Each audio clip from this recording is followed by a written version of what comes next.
historian has noted that those that don't know history are doomed to repeat it.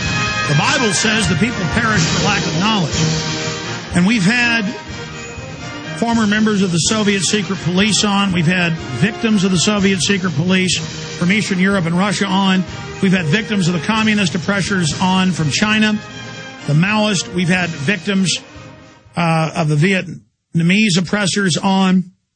And I've also interviewed survivors of Hitler's Germany as well. But there is an author, Hilmar von Campe, and he's written Defeating the Totalitarian Lie, a former Hitler youth warns America. And I've scanned over the book. It's excellent. I just got it last week before I went out of town. But I do recommend it to everyone from his perspective. So for the balance of the hour, the next 51 minutes, we're going to be spending some time with Hilmar von Campe. He moved out of Germany after World War II and lived in Central South America and then Mexico and now the United States for the last 20 years. His website is voncampe.com. We have that up on screen. Also simulcasting on the radio at prisonplanet.tv for prisonplanet.tv members. And it'll also be archived up there for everybody who wants to be able to see the show, not just hear it. I want to thank all the great radio listeners as well.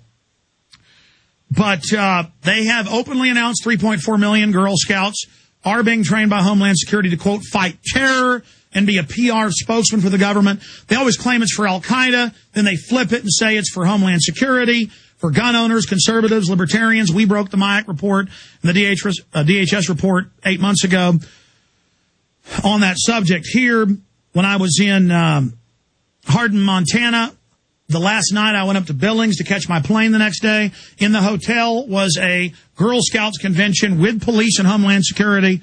So I'm not just reading this in the Associated Press. I am seeing it.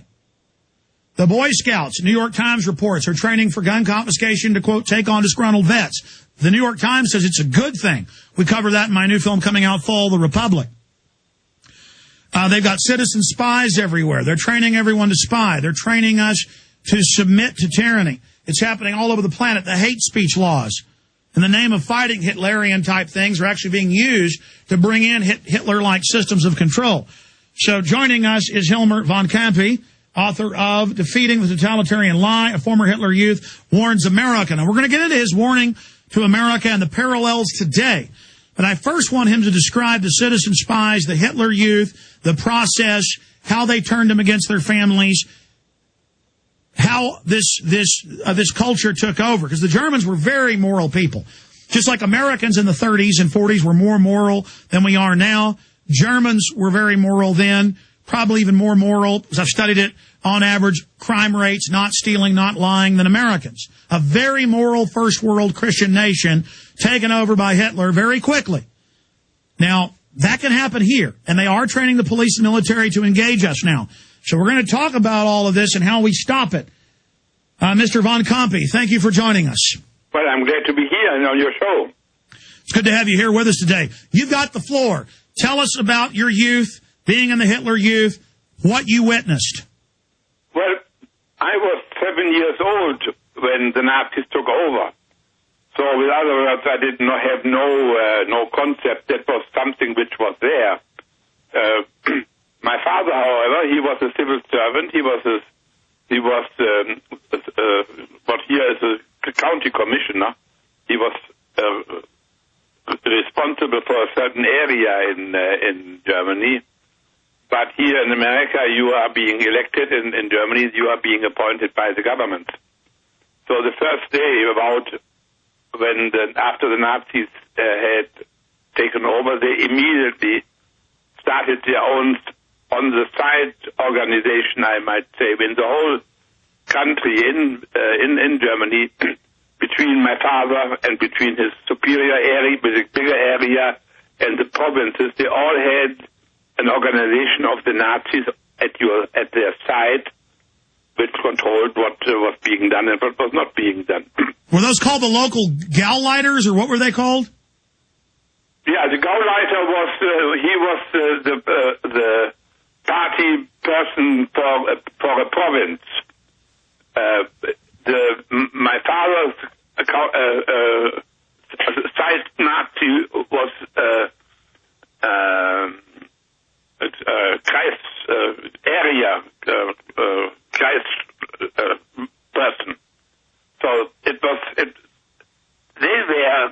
the real Nazis, and they came to my father and asked him to join the party, and my father refused, and so they couldn't dismiss him entirely, but they threw him out of his job and put him in the corner of the country with a much lower income. But he wasn't very angry because there were others who were like him. So your father was demoted because he wouldn't fervently serve Hitler as a sub-Gauleiter, as the county commissioner. Like Arnold's father, he loved it and served with pleasure. Schwarzenegger. Continue expanding from there. Yeah, I will give you the high points of it. They, of course, the Nazis controlled the whole media, which at that time consisted only of the newspapers, of the radio, and of the film industry. And it was forbidden by penalty of death to listen to foreign information. And my father, when there were two broadcasters at that time, one was BBC, and another one was Büro Münster in Switzerland, who broadcasted German language information into the air, and my father at 10 o'clock at night sat in front of the radio and listened to what they had to say. So he was informed about what other people thought about the Germans. So even though your father didn't like Hitler, his son ended up being a Hitler-Jugend. Explain how that happened. Well, he just didn't. I mean, I think he was aware of the character of the Nazis. And in our family, there were two groups pretty soon. One were the Nazis and the other one were the non-Nazis, and my father was heading up the non-Nazis in his family, and that the others, at the end, we didn't talk to each other anymore. Now that's a key point, because this happens under these states. The state knows the sons or the daughters are young. They want to show off to their parents.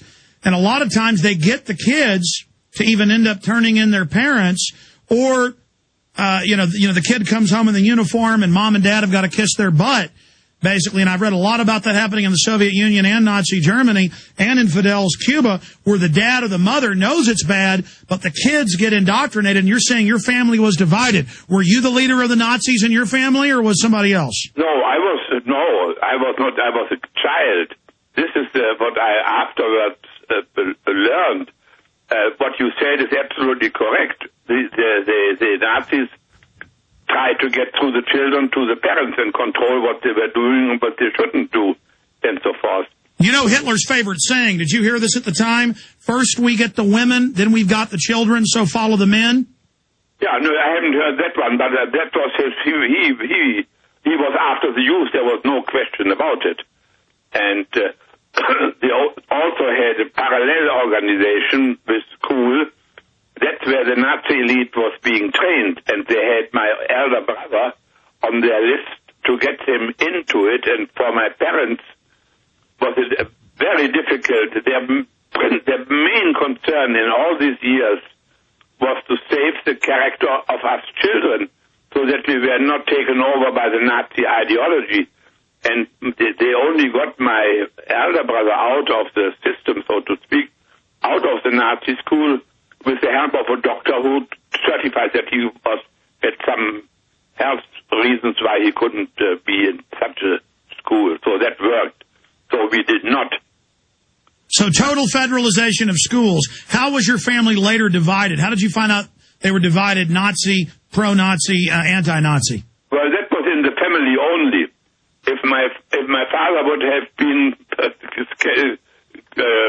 named as an anti-Nazi, he wouldn't have lived any time much longer. I understand. So that was plainly inside the family. But for my parents, it be the same. Now, as far as the Hitler Youth is concerned, there was a law which said that every child from 10 years onwards has to get into the Hitler Youth. And there was to two sections. The youth from 10 to 14, and then from until 18. And the parents, my parents, had no choice. They had to deliver us to the Hitler Youth. I had with 10 years. I didn't know anything about what was happening. For us, the Hitler Youth was there when you saw them, and it was part of the infrastructure of the nation at that time. And we had a good time. We lived in a small village. I think the difference between the bigger city and the smaller city is that in the smaller city, everybody knew about everyone.